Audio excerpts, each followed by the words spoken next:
It's not often we start these videos with an unboxing, but this gravy boat or sauce boat and its saucer comes in its original unused wrappers from Royal Worcester. It's got 1961. Let me take the box out of the way so we can show you the china.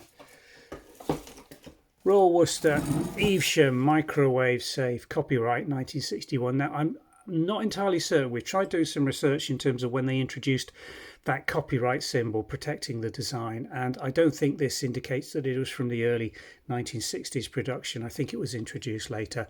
Certainly the fact that it's got microwave safe as part of the label suggests that as well. So pears and blackberries on the little oval saucer. The measurements of this are all on the website, absolutely in mint condition as you'd expect, unused in its original wrapper.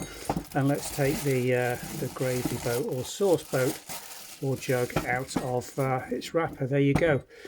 Evesham Gold, still with its original decorated mark on it, made in Bangladesh. Now the importance of this is it does indicate that this is a later piece, although it's got the 1961.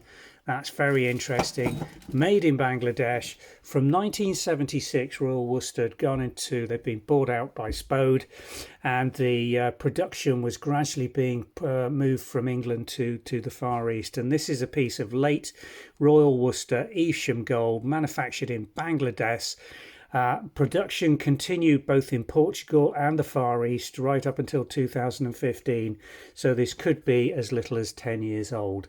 But it's in mint condition. It's as good as you're going to get. The porcelain that they were producing was very good quality, and the transfer design on this, as we have pointed out to, is absolutely new in its box condition. A rare set indeed of Royal Worcester Evesham Gold porcelain china.